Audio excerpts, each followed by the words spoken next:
చున్నా నుండి ఇంకొకరు సాఫీ చేస్తావు కూడా నేను ఆడుతుంటే వస్తున్నావు పోతున్నావు నాకోసానికి వస్తున్నావు పోతున్నావు కానీ గడ్డ మీద వాడు వచ్చి కూకున్నారా నీకోసానికి అంటున్నారు సగం చచ్చు నా అందులో ఎర్రలకు ఆ సగంలో అందుకని గుచ్చితే నేను సగం చచ్చిన నీకోసానికి కానీ నా తెలుగు వస్తేవా మొత్తం చచ్చకూడదు కానీ అది అంటున్నారు మన పరిస్థితులు అన్నీ ఎట్లే ఉన్నాయి కాబట్టి ఇవన్నీ ఇంటూనే చేస్తూనే కానీ మన వెంటనే మనకు వస్తుంది ఇప్పుడు మన బాలరెడ్డి గారు మిగతా టైం పూర్తి చేస్తారు ఆయన పోకుండా వస్తారు మిగతా టైము ఆయన గెలవదా అదే టిఫిన్ వరకు అదే టైమే అంతే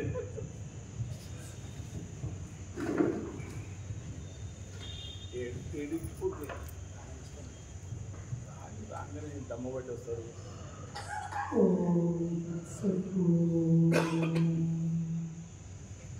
మంగళం గురుదేవాయ మహనీయ గుణాత్మనే సర్వలోకశరణ్యాయ సాధురూపాయ మంగళం ఆపదామపర్తారం ఘాతారం సర్వసంపదాం లోకాభిరామం శ్రీరామం భూయో భూయో నమోమ్యం సర్వలోక పరమాత్మకు పేరుపైనటువంటి మహాత్ములు సభలో ఉన్నటువంటి భగవద్బంధులందరికీ నమస్కరిస్తూ మానవ జన్మ సార్థకం కావాలి మానవుడు మానవుడుగా మారాలి అంటే జీవుడు దేవుడుగా మారాలి ఎట్లా మాత్రం మేఘపుస్తకం మాత్రమా కృష్ణులాగా రాములాగా దేవిలాగా ఎవరైతే సాధన చేస్తారో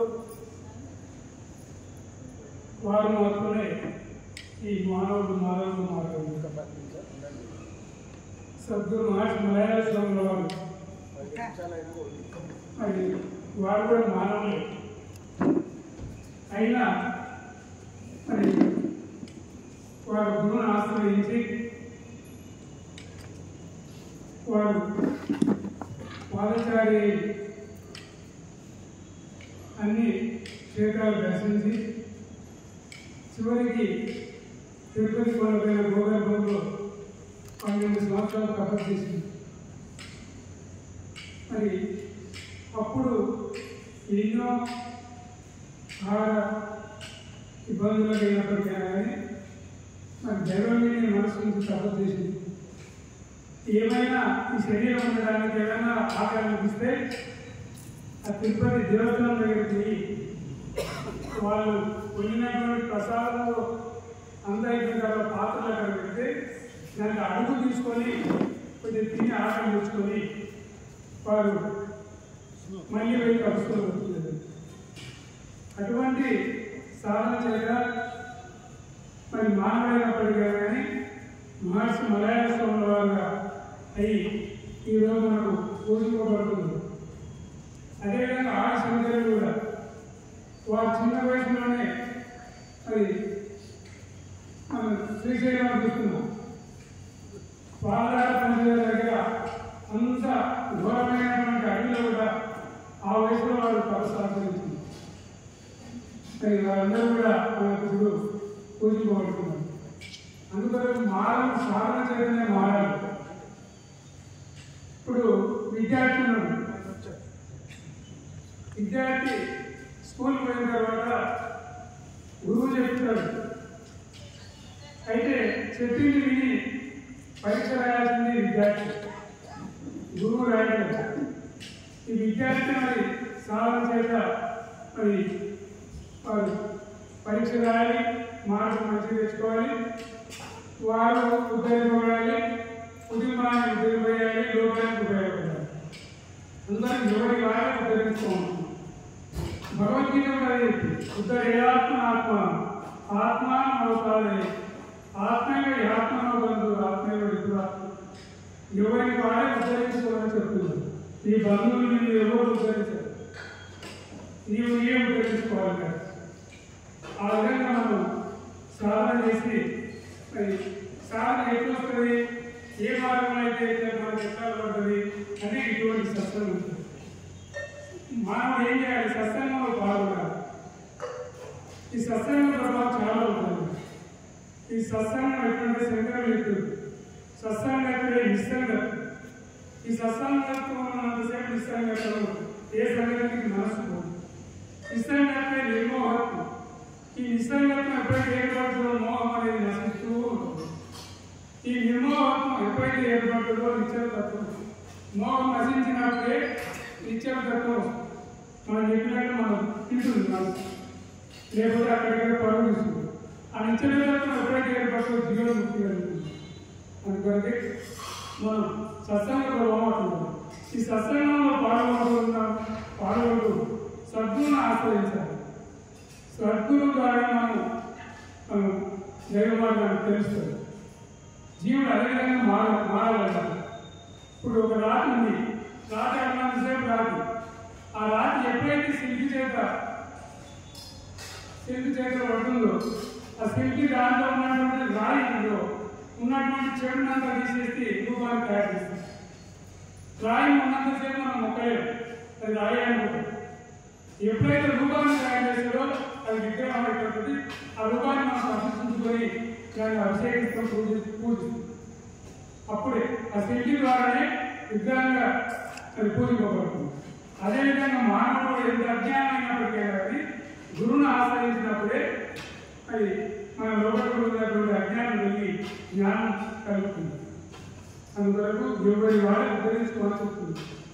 అది ఉద్ధరించుకోవాలంటే ఏం చేయాలి? మనం ప్రతి ఒక్కరు కూడా ఇప్పుడు మీకు నగారంతో చెప్తారు.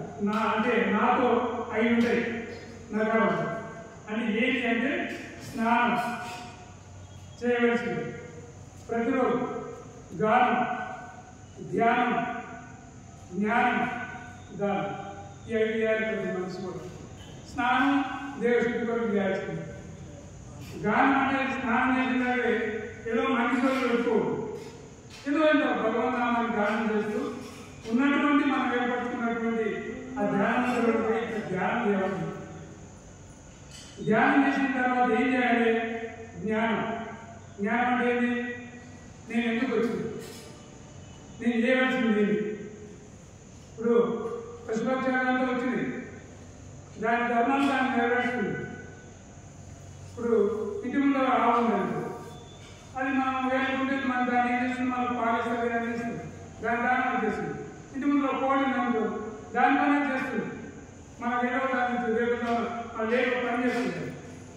అట్లా మనం మానవుడు ఏం చేయాలి? మానవుడు మారాలంటే మనం సాధన చేయాలి. ఆ విధంగా మనం ఉద్ధరించుకోవాలి. అంటే జ్ఞానం అంటే జ్ఞానం తర్వాత ధ్యానం, ధ్యానం తర్వాత జ్ఞానం. నేను ఎందుకు వచ్చినా అక్కడ చేరుకోవాలి. మనం పరమాత్మ నుంచి వచ్చాడు, పరమాత్మను చేరుకోవాలి. ఇప్పుడు ఆకాశం పతితంతో ఎలా గచ్చని సాగడం అంటే ఆకాశం నుండి మేఘాలు కురిసి భూమిపై వర్షం పడిన తర్వాత అది ఏ భూమి మీద పడుతుందో ఆ కళ వస్తుంది.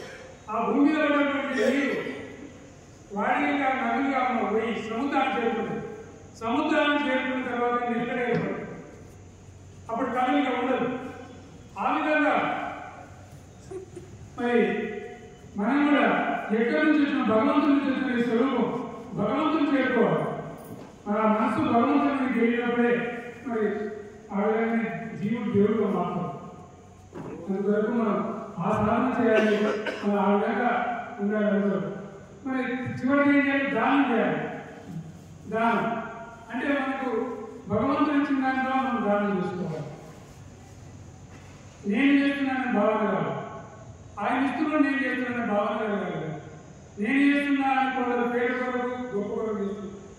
ఒక ఆయన ఏం చేసినట్టయితే పూజ ఏదో అంత దప్పి కొరకు ఒక పుణ్యం చేయాలనుకున్నాడు. ఏదో ఒక బాయిలో వచ్చి బాయిలో వస్తే ఆహారం ప్రతి ఒక్కరు ఏదో దాని నీళ్ళు మంచి నీళ్ళు అని చెప్పి రోజు దిగి తాగి తీసుకొచ్చుకుని అది చేసుకుంటారు. ఆ మెట్ల కూడా దిగి అయితే ఒకరోజు నేనేం చేస్తాడు? నేను బాయిలో వచ్చినా నేను ఎవరందరినీ కాపాడుతున్నా, అందరికీ అవగాహన చేసినా అక్కడికి చెప్పుకుంటున్నాను. అయితే ఒకరోజు ఈ గట్టిపోయిన ఆయన ఏం చేసిన అందరు దిగి నీళ్లు తాగి తిండి వస్తుంటే ఆ దడి అయిపోయిన అందరితో పడిపోయింది. ఆయన గీత కాదు చనిపోయింది. ఆ చనిపోయినటువంటి పాపం నాకు వచ్చింది. ఎందుకంటే నేను చేస్తున్నానే అందుకొరకు చేసేది కూడా మన నిమిత్తం మాత్రం అంతా ఆయన ఇష్టం కనుక మనం చేస్తున్నాం. ఇప్పుడు స్వామివారు ఈ కార్యక్రమాలు చేస్తున్నారు, ఎందరో దానం చేస్తున్నారు, మాకింత పుణ్యం కావాలి. ఆ విధంగా చేసిన దాన్ని మళ్ళీ మనం ఇది చేయకూడదు.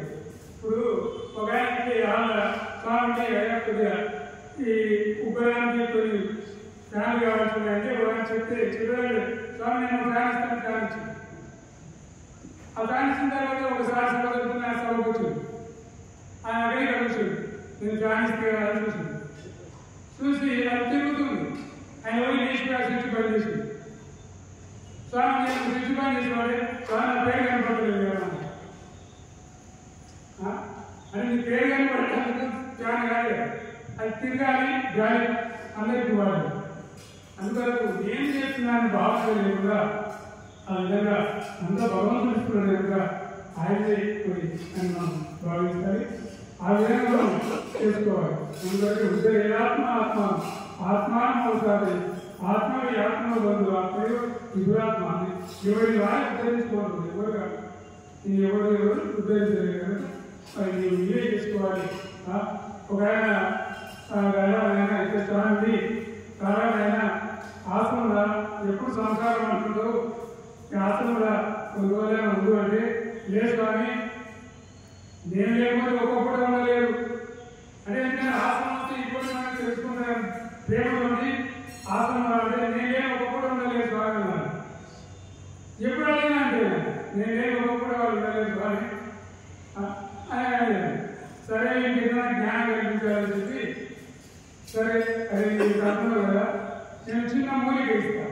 ఈ మూలిక తీసుకుపోయి నీ దగ్గర పెట్టుకొని పడుకో.